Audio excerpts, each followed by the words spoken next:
সম্মানীয় সভাপতি শরণখোলা ভারপ্রাপ্ত আহ্বায়ক জনাব ডাক্তার শফিকুল আলম সাহেব উপস্থিত আছেন, একজন সংগঠক যার নেতৃত্বে আমি শরণখোলায় বারবার এসেছি।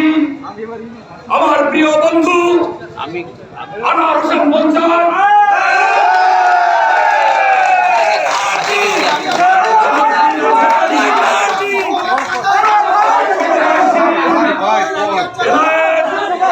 কালকে আসার পথেও আমার চোখে কান্না এসেছিল।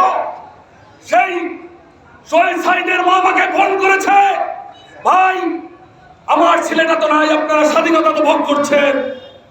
আমি শ্রদ্ধা ভরে ওই শহীদদের স্মরণ করছি বন্ধুকে, যে বলতেছিল ভাই পানি লাগবে, পানি লাগবে, পানি। এই তারা তাজা রক্ত দিয়ে দেশকে স্বাধীন করেছে, আপনার জনগণ দেশকে স্বাধীন করেছে, তাদের মেহরবানি কামনা করছি। আমি যখন রাস্তায় আসতেছিলাম, আমার আরেকজন নেতা সৌদি আরব থাকে, মধু জাকারিয়া, তারপরে কি জামাল, আমাকে বারবার ফোন করছিল, কান্না করছিল যে ভাই আপনি তো চলে যাচ্ছেন, আমি তো আসতে পারি নাই। কিন্তু মানিক ইতিমধ্যে আমাদের মাঝে উপস্থিত আছে, মানিক তো আমার মধ্যে আছে। হ্যাঁ, সুতরাং এরা বিদেশের থেকেও আমাদের অনেক সহযোগিতা করছে, কন্ট্রিবিউশন করছে। সুতরাং আমি তাদের প্রতি কৃতজ্ঞ।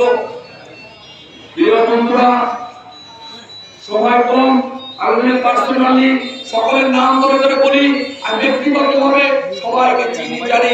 আমি শরণখোলায় জন্ম না নিলেও আমি প্রত্যেকটি অনুষ্ঠানে, প্রত্যেক ধর্মীয় কাজে, প্রত্যেকটা বিষয়ে আমি ওই যে সিনিয়র যাকে বলে, তাকে আমি যখন একবার আহ্বায়ক বানিয়েছিলাম ফজলুলের মাধ্যমে এবং আলাপ মসজিদের মাধ্যমে প্রত্যেকটি জনগণের সাথে আমি মিশে আছি।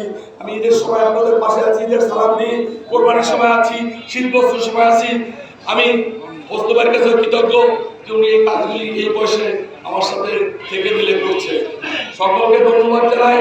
আর সাথে সাথে বিনয়ের সাথে আপনাদের রিকোয়েস্ট করছি, এই স্বাধীনতাকে ধরে রাখতে হবে।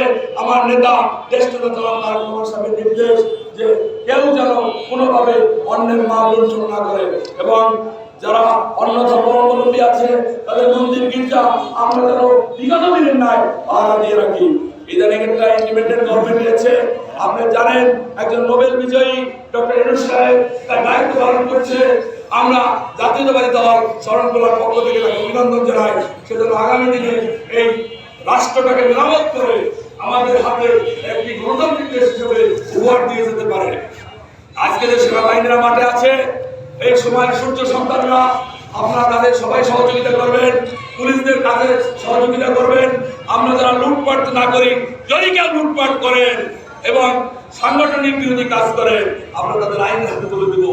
ইদানিং সাহেবের সাথে আমার মিটিং হয়েছে, আমিও তাকে বলেছি যে কোনোভাবেই শরণখোলার মাটিতে লুটপাট বরদাস্ত করা হবে না, যে যে দরকারে করুক। আমি এই কিছুদিন আগে আমার বাবা মারা গেছেন, আমি মিলাদের দিন মারিয়ে গেছি পুলিশের ভয়তে, আপনারা অনেকে গেছেন শরণখোলার লোক, আপনি মিলাদে না কেউ আসছেন। এর জন্য এই স্বাধীন দেশে আমরা এখন আছি, ইনশাআল্লাহ মিলাদটি আলাদা হবে। আমি দেলোয়ার হোসেন সাইদের বাজার জিয়ারত করতে যেয়ে পুলিশের দাদার মুখে পড়েছি, উনি শহীদ মানুষ, আমি ওনার রুহের মাগফিরাত কামনা করি। পরিশেষে আজকে যারা এখানে এতক্ষণ পর্যন্ত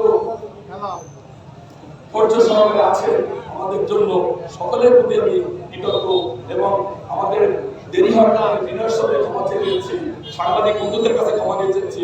সবাই ভালো থাকবেন। বাংলাদেশ জাতীয় দল